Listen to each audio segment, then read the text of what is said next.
Praise the Lord everyone, सबको जय मसीह की। आइए मैं आप सभी के लिए उस सामर्थ्य और पवित्र वचन को पढ़ती हूँ जो वचन हमें परमेश्वर के दास अपोस्टल अंकुर यूसुफ नरूला जी द्वारा और परमेश्वर की दासी पास्टर सोनिया यूसुफ नरूला जी द्वारा दिया जाता है। आइए मैं आप सभी के लिए उस सामर्थ्य और वचन को पढ़ती हूँ। शुद्ध विवेक, जैसे कि पवित्र बाइबल यिर्मयाह 31 की 33 आयत में लिखा है,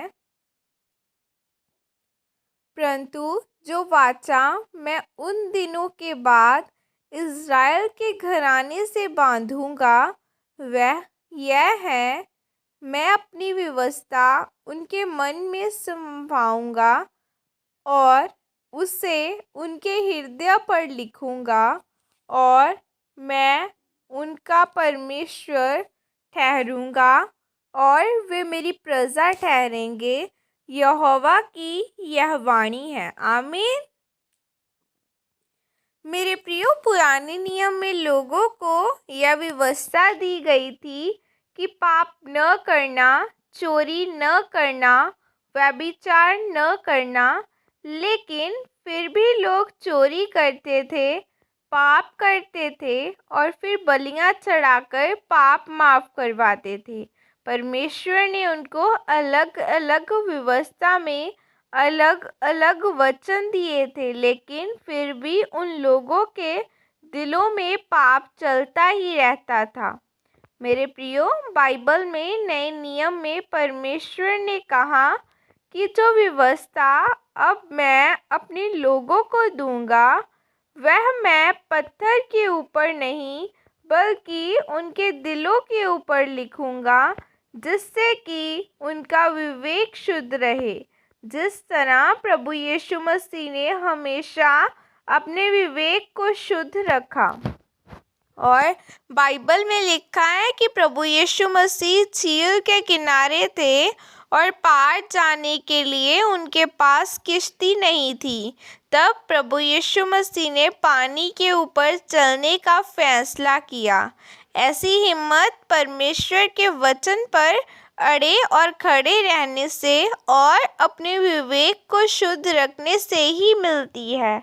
शैतान ने प्रभु यीशु मसीह को बोला कि अगर तू परमेश्वर का पुत्र है तो इन पत्थरों को बोल कि यह रोटियां बन जाएं। प्रभु यीशु मसीह के लिए उन पत्थरों को रोटी बनाकर खाना कोई बड़ी बात नहीं थी, लेकिन प्रभु यीशु मसीह ने परमेश्वर की योजना पर शक नहीं किया।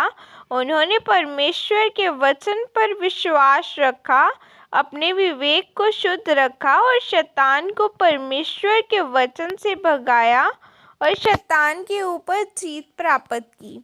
इसी तरह से मेरे प्रियो, अगर आप भी अपने विवेक को शुद्ध रखें और परमेश्वर के वचन पर विश्वास के साथ चलें तो आप भी शैतान के ऊपर जीत पा सकते हैं। यूसुफ ने अपने जीवन में बहुत से दुखों का सामना किया। उसके भाइयों ने उसे गड्ढे में फेंक दिया, उसके बाद उसको दूसरे देश में बेच दिया। वहाँ यूसुफ को झाड़ू पोछा भी करना पड़ा। एक दिन पोतीपर की पत्नी ने उसको अपने साथ सोने के लिए बोला, लेकिन यूसुफ वहाँ से भाग गया।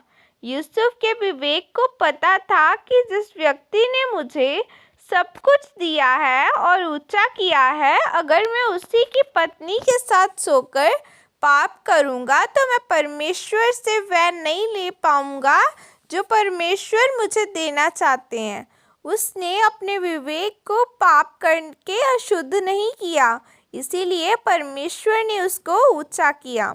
मेरे प्रियो, अगर आप अपने जीवन में परमेश्वर की योजना को पूरी करना चाहते हैं तो हमेशा अपने विवेक को पाप से बचाकर रखें और खराई से परमेश्वर के वचनों पर चलें। इस वचन के द्वारा परमेश्वर आप सबको आशीषित करे। आमीन। और ये अंगीकार आपकी तरफ से किया जाए। सर्वशक्तिमान परमेश्वर इस वचन के लिए पिता मैं आपका धन्यवाद करती हूँ और परमेश्वर अपना अनुग्रह मुझे दो ताकि मैं भी आपके वचन के द्वारा अपने विवेक को शुद्ध रख सकूं, जिस तरह प्रभु यीशु मसीह ने अपने विवेक को शुद्ध रखा और शैतान के ऊपर जीत पाई। प्रभु यीशु मसीह के सामर्थ्य नाम में मांगती हूँ, आमीन। सबको जय मसीह की। God bless you all. खुदा आप सबको, आपके घरानों को ब्लेस करे। God bless you. मुझे अपनी प्रार्थना में याद रखें। God bless you.